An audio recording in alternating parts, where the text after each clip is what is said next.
Hi గారు, welcome to our channel. ప్రస్తుతం మనతో పాటు దాము బాలాజీ గారు సీనియర్ జర్నలిస్ట్ ఉన్నారు. వాటితో ఒకసారి మాట్లాడదాం. సార్ నమస్కారం. నోస్ థియేటర్ల బంద్ అంశం తెరపైకి తెచ్చింది ఎవరు? జనసేన వాళ్ళు ఉన్నా సరే వాళ్ళు మాత్రం వదిలిపెట్టను అని చెప్పేసి పవన్ కళ్యాణ్ గారు అప్పుడు వార్నింగ్ ఇచ్చారు. సో అందులోనే భాగంగా ఒక జనసేన ఎగ్జిబిటర్ని కూడా పార్టీ నుంచి సస్పెండ్ చేశారు. ఇప్పుడు దీనికి అంతటికీ ప్రధాన కారణం దిల్ రాజు గారి అన్న వర్షన్ ఇప్పుడు బయటకు వస్తుంది. ఈవెన్ జనసేన నేత అత్తి సత్యనారాయణ కూడా దిల్ రాజు పేరే చెప్పడం జరిగింది. అటు పవన్ కళ్యాణ్ గారి ఎంక్వైరీలో కూడా దిల్ రాజు గారి పేరే బయటకు వచ్చినట్టుగా కూడా వార్తలు వస్తున్నాయి సార్. మరి ఏం జరుగుతుంది తెలుగు సినిమా ఇండస్ట్రీలో? ఈ థియేటర్ల బంద్ అంశం ఒక వివాదం ఇంకా నడుస్తూనే ఉంది. మరి ఇది ఎక్కడి వరకు వెళ్ళొచ్చు?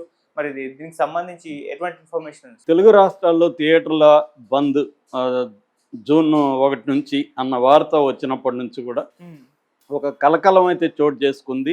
ఈ వార్త వచ్చిన తర్వాత ఇక్కడ ఆంధ్రప్రదేశ్ ఫిల్మ్ ఛాంబర్ వాళ్ళు దీని మీద సమావేశం అయ్యి ఈ వాళ్ళతో మాట్లాడారు. బంద్ ఇప్పుడు అవసరం లేదని తేల్చారు. మొత్తానికి మీ సమస్యలు మేము తర్వాత మాట్లాడదాం. ఇప్పుడు జూన్లో చాలా పెద్ద సినిమాలు ఉన్నాయి.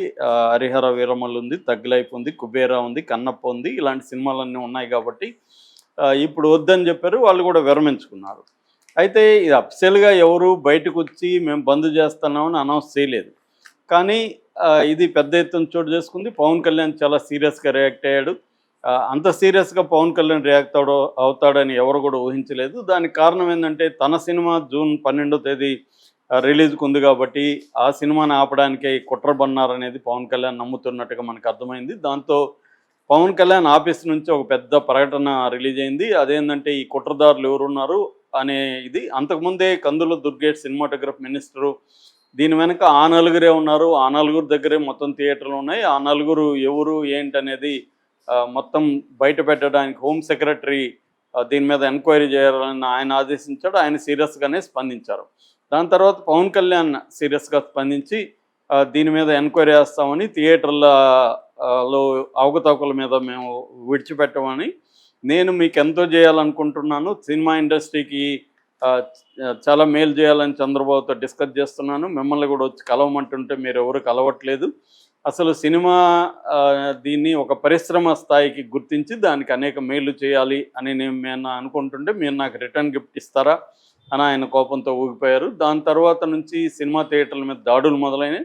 సో ఈ నేపథ్యంలో ఇమీడియట్గా ఫస్ట్ రియాక్ట్ అయింది అల్లు అరవింద్. ఆయన ప్రెస్ మీట్ పెట్టి అసలు పవన్ కళ్యాణ్ని సినిమాను ఆపే దమ్ము ఎవరికీ లేదు, ఇది ఆ నలుగురిలో నేను లేను, నాకు మొత్తంగా ఉన్న థియేటర్లు 15 ఉన్నాయి ఆంధ్రాలో, అది కూడా లీజ్ అయిపోయినాక నేను కంటిన్యూ చేయను, నేను థియేటర్లు బిజినెస్లకి నుంచి విరమించుకుంటున్నాను, నాకు ఇక్కడ ఏషియాతో కలిసి ఏషియన్ వాళ్ళతో కలిసి ఉన్న త్రిబుల్ ఏ థియేటర్ మాత్రమే, అదే గతంలో సత్యం ఉంది కదా అక్కడ ఉంది, అల్లు అర్జున్ పేరుతో పెట్టారు, అది మాత్రమే ఉంది, ఇంకా తెలంగాణలో నాకు ఒక థియేటర్ కూడా లేదు, కాబట్టి నలుగురిలో నేను లేను అని ఆయన చేతులు ఎత్తేసాడు. దాని తర్వాత దిల్ రాజు ప్రెస్ మీట్ పెట్టి దిల్ రాజు పవన్ కళ్యాణ్ ధిక్కరించే దమ్ము ధైర్యం ఎవరికి లేదన్నాడు. తర్వాత ఆయన మా పెద్దన్న పవన్ కళ్యాణ్ ఆయన తిడితే మేము పడతామన్నాడు. దాని తర్వాత ఎందుకన్నా మంచిదని జగన్ కూడా ఒక తిట్టాడు, గతంలో అరాచకాలు ఉన్నాయని చెప్పాడు.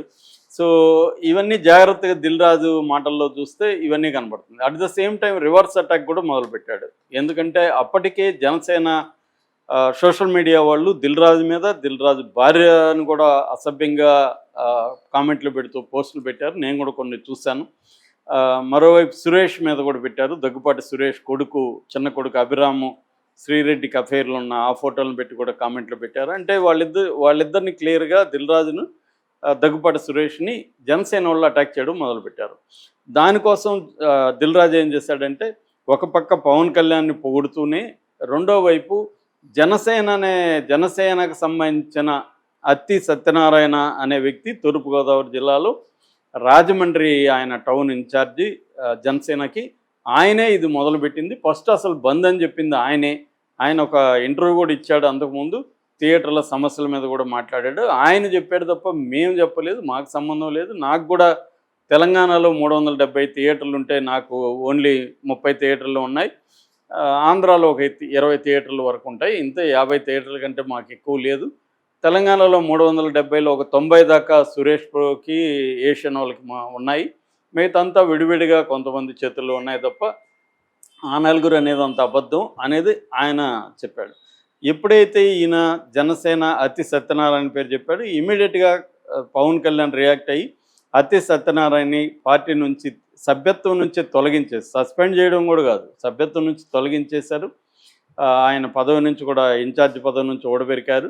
నువ్వు ప్రూవ్ చేసుకునే వరకు ఇది కంటిన్యూ అవుతుందని కూడా చెప్పారు. దాంతో అతి సత్యనారాయణ ప్రెస్ మీట్ పెట్టి ఆయన లబోదిబ్బం అన్నాడు. అసలు నాకేం తెలీదు, పవన్ కళ్యాణ్ నాకు దేవుడు, ఆయన మాట నేను జవదాటను, అలాంటి ఆయన సినిమా నేను ఆపేస్తానా, అసలు నేను ఎప్పుడు చెప్పాను, ఇదంతా కూడా దిల్ రాజే చేశాడు. ఆ నలుగురు ఎవరు అంటే దిల్ రాజు, వాళ్ళ తమ్ముడు శిరీష్ రెడ్డి, దాని తర్వాత సురేష్ ప్రొడక్షన్స్ అధినేత దగ్గుపాటి సురేష్, దాని తర్వాత ఏషియన్ గ్రూపు అధినేత సునీల్ నారంగ్.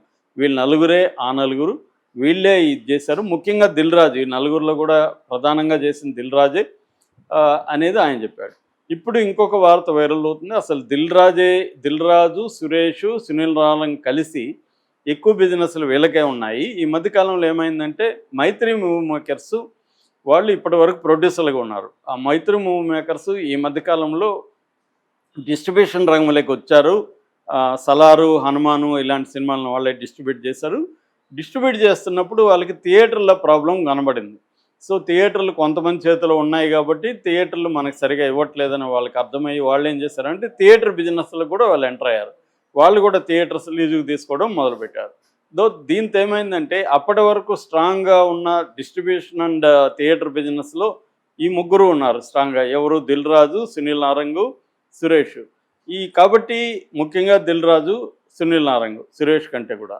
సో వీళ్ళకి ఇది పోటీగా అయింది. దాంతో మైత్రి మూవీ మేకర్స్ని కట్ చేయాలని చెప్పి వీళ్ళు ఈ బంద్కు పిలిపించారు అని. ఎందుకంటే ఇప్పుడు ఈ సినిమా కూడా వాళ్ళ ద్వారానే డిస్ట్రిబ్యూట్ అవుతుంది కాబట్టి, ఏది హరిహర వీరమల్లు. సో మైత్రి మూవర్స్ని కట్ చేయాలంటే ఇదే రైట్ టైం అని దిల్ రాజు ప్లాన్ చేశాడు. దిల్ రాజు వీళ్ళు అయితే వీళ్ళు ఊహించింది ఏమంటే పవన్ కళ్యాణ్ రియాక్ట్ ఎలా అవుతాడని వీళ్ళు ఊహించలేదు. మైత్రి మూవీ దెబ్బ కొడితే ఇది అవుతుందని. దాంతో మైత్రి మూవీ మేకర్స్ ఎవరు? వాళ్ళు నవీన్ ఎర్నేని, రవిశంకర్ ఎలమంచిలి, ఇద్దరు కూడా కమ్మ నిర్మాతలు. ఈ కమ్మ నిర్మాతలు అక్కడ చంద్రబాబుని కలిశారు. వేరే మీడియేటర్స్ ద్వారా చంద్రబాబుని కలిసి ఇదంతా చెప్పారు. చంద్రబాబు పవన్ కళ్యాణ్కి చెప్పాడు. పవన్ కళ్యాణ్ రంగంలో దిగాడు. సో దీని వెనక కమ్మ వర్సెస్ ఈ లాబీ. అంటే దిల్ రాజు, రాజు కాదు ఆయన, రెడ్డి, వెంకటరమణారెడ్డి ఆయన పేరు. సో దిల్ రాజు అంటే రెడ్డి వర్గం, ఇటు సురేష్ మళ్ళీ కమ్మాయనకో, కాకపోతే ఆయన ప్రోగా లేడు ఇప్పుడు. అందుకనే సురేష్ రాని కూడా లేదు. ఎందుకంటే నేను యాక్టివ్గా లేను, నాకేమి థియేటర్లు లేవు, అదంతా సునీల్, ఏషియన్, దిల్ రాజు వాళ్ళకుండా వాళ్ళు చూసుకుంటారు, నాకు లేనప్పుడు నా మీద ఎవడు మాట్లాడితే నేను ఎందుకు రియాక్ట్ అవ్వాలన్నట్టుగా ఆయన సైలెంట్ అయిపోయాడు. సునీల్ నారాయణ కూడా బయటికి రాలేదు, ఓన్లీ దిల్ రాజే వచ్చాడు. సో ఇప్పుడు క్లియర్గా ఏంటంటే మనకు కనబడేది ప్రధానంగా దిల్ రాజే విలను, పవన్ కళ్యాణ్ సినిమాకి వ్యతిరేకంగా దిల్ రాజు చేశాడు అన్న నెరేషన్ బయటకు వచ్చింది. నిజానికి దిల్ రాజు గోలు పవన్ కళ్యాణ్ సినిమా ఆపడం కాదు. దిల్ రాజు గోల్ ఏంటంటే మైత్రి మూవీ మేకర్స్ని వాళ్ళని కట్ చేయడం. వాళ్ళు ఎదుగుతున్నారు, తనకు పోటీగా వస్తున్నారు కాబట్టి వాళ్ళని కొంత తగ్గించాలనేది, వాళ్ళ దూకుడిని తగ్గించాలనేది దిల్ రాజు ఆశయం అని చెప్తున్నారు. గతంలో కూడా ఇక్కడ వరంగల్ సీన్కు దిల్ రాజు మధ్య కూడా గొడవలు వచ్చాయి థియేటర్ దీంట్లోనే. వరంగల్ సీన్ కూడా చాలా ఓపెన్గా దిల్ రాజు క్యాంటీగా చాలా మాట్లాడాడు. తర్వాత అతన్ని తొక్కేయగలిగారు వీళ్ళు. సో ఎక్కడైనా మోనోపల్లీలో రెండు రకాల మోనోపల్లి ఉంటాయి. ఒకటి, నువ్వు యునిక్ మిగతా కాంపిటీటర్ల కంటే భిన్నంగా నువ్వు డెవలప్ అయ్యి నీ సిస్టమ్స్ని అభివృద్ధి చేసుకోవడం, ఇవన్నీ ఒక పద్ధతి అయితే. రెండో పద్ధతి, ప్రభుత్వంలో ఉండే నీ పలుకుబడిని కావచ్చు, నీ ఇన్ఫ్లుయెన్స్ని ఉపయోగించుకొని మిగతా కాంపిటీషన్ తొక్కేయడం. ఇప్పుడు అదానీ చేస్తున్నది అదే. అదానీ ప్రైవేట్ ఎయిర్పోర్ట్లు కూడా వేరే వాళ్ళ నుంచి ఎలా లాక్కుంటున్నాడు, సీపోర్ట్లను ఎలా లాక్కుంటున్నాడు అనేది అందరికీ ఇవాళ తెలుసు. బెదిరింపులు చేసి వాళ్ళ మీద కేసులు పెట్టి వాళ్ళని ఈడీలు ఇంకోటి వాళ్ళ మీద ప్రయోగింపజేసి మోడీ ద్వారా వీళ్ళందరినీ కంట్రోల్ చేసుకొని అదానీ ఎదుగుతున్నాడు. అదే ట్రెడిషనల్గా ఉన్నవాళ్ళు, టాటాలు, బిర్లాలు, ఏషియన్ పెయింట్స్, మొరాకో, వీళ్ళు నెజ్లే, వీళ్ళందరూ ఆ స్టైల్లో చేయకుండా వాళ్ళ దీంట్లో యూనిక్గా డెవలప్ చేసుకొని చేస్తున్నారు. సో ఇప్పుడు డిమార్ట్ లాంటి వాళ్ళు అలా అభివృద్ధి అయిన వాళ్ళే. వీళ్ళు గవర్నమెంట్ని ఉపయోగించుకొని కాలేదు. కానీ కొత్తగా వస్తున్న చాలామంది గవర్నమెంట్ని లేకపోతే తమ బలాలను ఉపయోగించుకొని తొక్కేసే కార్యక్రమం చేస్తున్నారు. సో ఇక్కడ దిల్ రాజు మిగతా వాళ్ళు కూడా అదే చేశారనేది వాళ్ళు ఆరోపిస్తున్నారు. ఈ మైత్రి మూవీ మేకర్స్ని తొక్కేయడానికి దిల్ రాజు మిగతా వాళ్ళు ట్రై చేశారు. వీళ్ళేమో అక్కడ పవన్ కళ్యాణ్ అప్రోచ్ అయ్యారు. పవన్ కళ్యాణ్ సినిమా ఉందని తెలిసినా కూడా దిల్ రాజు ఇంత సాహసం చేస్తాడో, నా తడాక ఏందో చూపిస్తాను అని పవన్ కళ్యాణ్ రంగంలో దిగాడని చెప్తున్నాడు. ఈయన కూడా అతి సత్యనారాయణ కూడా పవన్ కళ్యాణ్ తొక్కుతాడు, తోలు తీస్తాడని చెప్తున్నాడు. అంటే తొక్కడం, తోలు తీయడం అంటే ఏంటి? వీళ్ళని ఇబ్బంది పెట్టడం అక్కడ. మరి దిల్ రాజు దీన్ని ఎలా ఫేస్ చేస్తాడు చూడాలి. పైకి అయితే ఓపెన్గా దిల్ రాజు పవన్ కళ్యాణ్తో గొడవ పడే పరిస్థితి లేదు.